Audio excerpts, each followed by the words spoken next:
What's up, guys? This is iTend2GoBEASTMODE, and I'm bringing you a new series of videos because you guys have been asking for it. That is Tomahawk tutorials. I'm going to start off with a pretty simple question that I get a lot, and that is, what perks should you be using? For your first perk, you're definitely going to want to use Scavenger when tomahawking. You don't necessarily need the pro version, but it is very nice to have. What Scavenger does is every time you run over a dead body, you're going to see those little blue backpacks. That's going to replenish your Tomahawk for you, eliminating the need for you to run after it and retrieve it yourself. This is really going to save your hind several times, especially when you run into multitudes of enemies and you need to take them all out very quick and in succession. Scavenger Pro, however, is also going to allow you to replenish your tactical grenades, and we all know that tactical grenades can make or break a knifer. Scavenger Pro also allows you to replenish your secondary weapons ammo, so if you're using the ballistic knife, you're also going to be able to pick up ammo on that. Overall, Scavenger Pro is what you need for your first perk.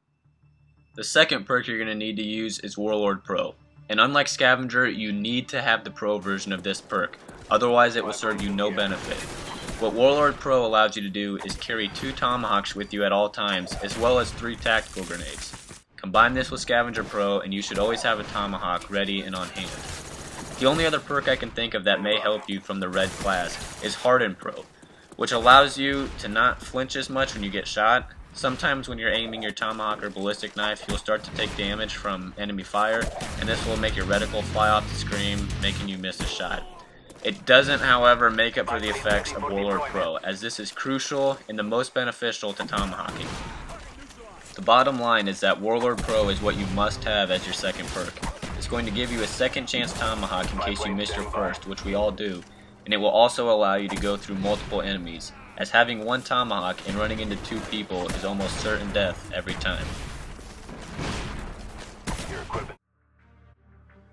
The third perk you need to use while tomahawking is Marathon Pro. You need to work on the challenges to get this perk upgraded to its pro version quickly, as Marathon Pro allows you to sprint constantly without stop, compared to Marathon, which just allows you to sprint twice as long. In the game of tomahawking, stealth and speed are key, so it is obvious why Marathon Pro is essential. Allowing you to run faster and without stop is going to allow you to get to objectives quicker. You're going to be faster than all other players. You're going to be able to get to sneak on enemies, and more importantly, you're going to be able to get to cover when you're under fire. Another thing I want to tell you is use a sensitivity setting that's comfortable for you. Personally, I usually play on 4. It's just what I've gotten used to, and I find the lower, just a medium sensitivity, it's easier to line up longer range shots, it's easier to aim, and it's easier especially on the far ones. People that say you need to have like 8 to 10 sensitivity, I think are stupid. They're just the people that are trying to do 360 crazy tomahawks that work like 1 in 100 times. If you're watching this video, my goal is to get you better with tomahawks, not just get lucky shots. I want you to be able to use tomahawks as lethal weapons, not just trick shots that should go into a montage. So use what's comfortable for you. Another thing I kind of wanted to touch on was don't be the guy that your own teammates hate. That being like, don't run out into the middle, especially if you're not as talented yet with tomahawks. Don't run out in the middle with them. If you're knifing on them, you're just going to kill yourself. You're feeding the enemy team kill streaks and kills. In objective-based games, it's not as bad, but like in team deathmatch, you really don't want to do this. As knifers, we need to be able to move around the edges of the map.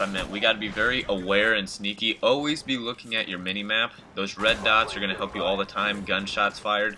You really need to be paying attention to that type of stuff and work your way around the edges of the map and try and get behind the enemy team. Also, figure out alternate ways to get into buildings. Commonly used places where campers like to be. Don't just go in through the main door they're expecting you to come through. Find different ways to get up there, and over time you're going to pick up on stuff like this, and it's really going to help you out. Well guys, there's a lot of more stuff I still want to talk about and still kind of teach you, give you some tips, like the drag shot, which we'll be talking about later, but I'm going to have to end tutorial number 1 right here, so stay tuned for the next ones, and stay tuned for my upcoming montage, part 2 to the Humiliation Chronicles. If you haven't seen part 1, make sure to check out my channel and check it out. I think you'll enjoy it. Coming up here, I wanted to show you just a little clip from one of my best friends, Q-Tip. And it's this one right here. Kind of an unknown gem, Doesn't have a lot of stuff up, but he's a good player, so just kind of throwing that in there for him. But guys, stay tuned for my next one. I hope you enjoyed this one. Comment, subscribe, rate, whatever you want to do. Let me know if anything helped or if there's some things you'd want to see in future episodes. This has been iTend2GoBeastMode with you, and peace out.